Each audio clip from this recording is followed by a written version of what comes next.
Hi there guys, welcome to Dino's World. Today again I have a kind of a surprise feature of yet another underrated motorcycle or an underrated champion motorcycle coming from the house of Bajaj, which is the Dominar 250. Now the Dominar 250, why is it here? Whom is it targeted at, and why is it positioned in such a segment? Now Dominar 400 itself is a very good motorcycle, packs a lot of value, and of course, now with the revised GST prices, maybe it has affected it a little bit, but most of the prices remain unchanged because Bajaj have decided to absorb the GST revision, this thing, whatever impact it had, had on the pricing of the bikes above 350cc. But anyway, coming back to the 250, what makes the 250 a very good versatile machine, and whom is it primarily meant for? We're going to have a look, and does it make sense to have a look at this machine as a force to reckon with and a choice, a worthy companion for you in 2025? Let's have a look at it. Now, first of all, as I told you, there's not too much of a compromise between the 400 and the 250. You still get USD forks, you still get 320mm disc, double barrel exhaust.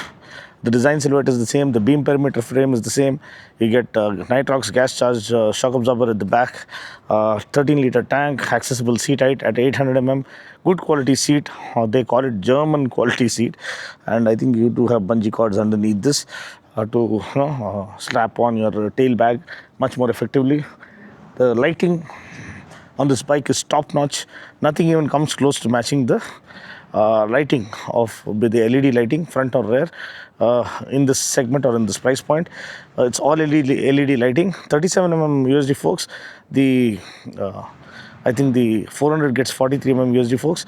Again, the engine, 250cc single cylinder liquid cooled DOHC engine that puts out 27 PS of max power and 23.5 Newton meters of max torque. And the best part is, now it has been updated with the segmented display, just like other motorcycles in the house of Bajaj. So this is the segmented display. I'll just turn it off and turn it on for you. Has a good feel to it. And as you can see here, you have three riding modes: road, rain and off-road. Now you have traction control working in the background, and also you have ABS and throttle response being altered with each riding mode.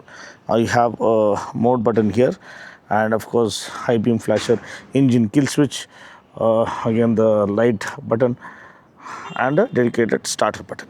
Okay, now the road, rain and off-road mode, it tweaks the throttle response as well as the ABS intervention. In off-road mode, I think the ABS intervention will be the least. In road, it will be balanced. In rain, it will be maximized. Similarly, throttle response in rain will be minimized. In road, it will be balanced, and in off-road, it will be much more aggressive. So this is how the engine is tuned, is what I feel. And have they refined the engine? Have they made it a little more the vibrations? 250 has never had major issue with vibrations. The 400 has had issues with the vibrations, but I think they have fine-tuned it a bit, because I got a feel of the engine while doing the Telugu review. Next, we're going to ride it and see as to how it feels to ride. Now, the other major difference is the 400 gets a fatter rear tire. Now, this one gets a 130 section rear tire. Both are 17-inch wheels, both are tubeless tires. This one gets 130, the 400 gets, I think, 150 section rear tire. But that's not a big difference. What matters most is the chassis.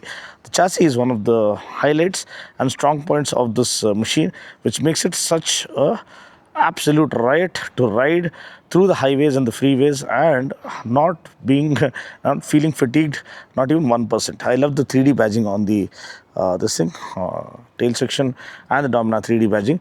I think the more vibrant color is kind of a citrus color. It's called Citrus Rush. That is kind of a neon color. We also have a red color, but this one is for those who don't want too much of a flashy color scheme. Exhaust note is still one of the finest. Listen to the thump. It's really satisfying. Bass heavy exhaust note.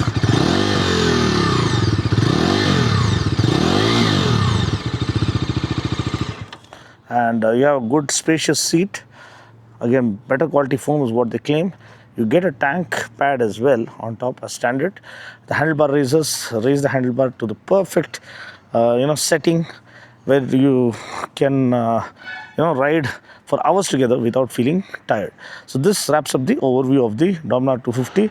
The pricing, as I told you, is 1.77 lakhs, which is very, very reasonable for the kind of kit and equipment that you're getting.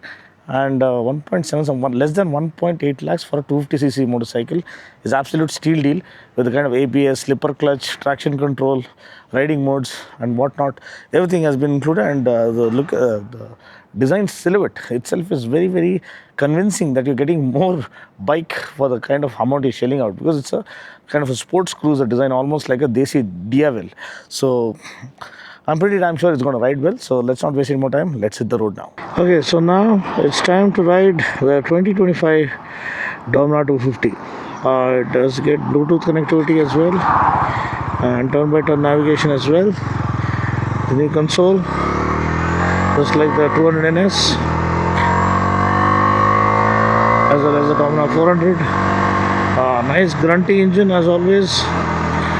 Good quarter-point torque on offer. The ring of the throttle. Oh my god, this is a parade of school buses today. Very refined engine.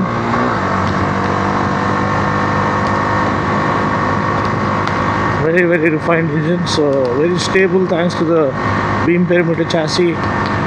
Well supported by the rear monoshock as well as the swing arm.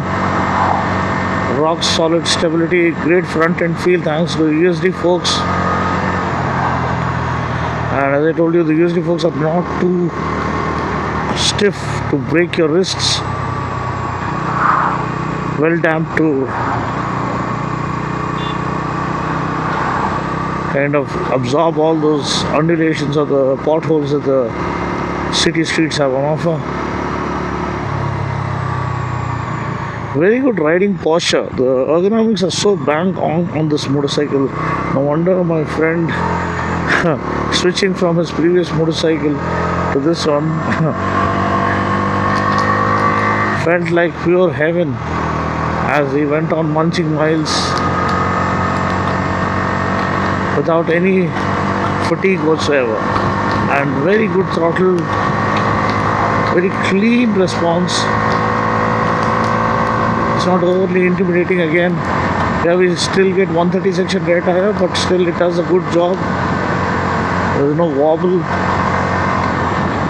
and the cruising speed should be for the 250. I would say it's around 100 or 110 max.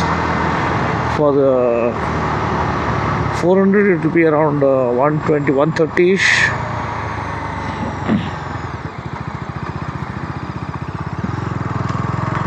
Very solid build quality. Bajaj motorcycles not too,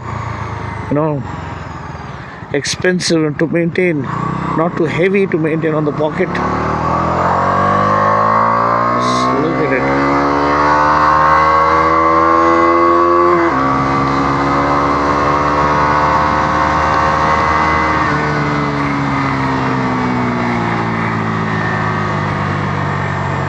Very good throttle response. Slipper clutch to watch your back while doing faster downshifts.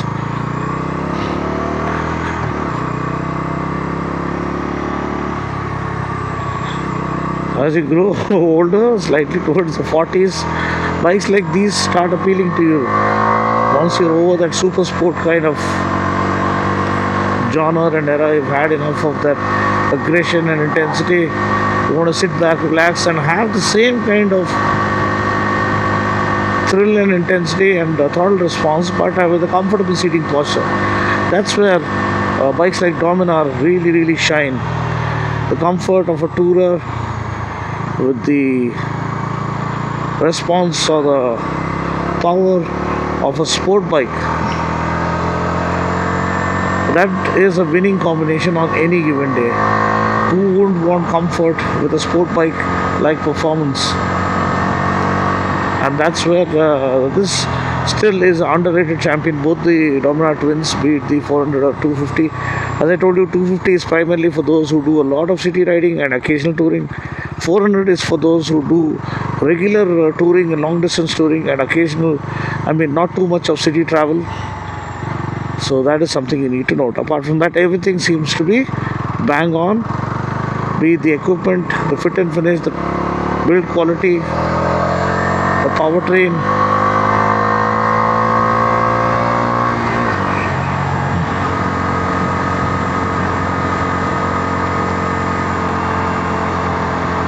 And there are a lot of fans across the world for the Dominar brand.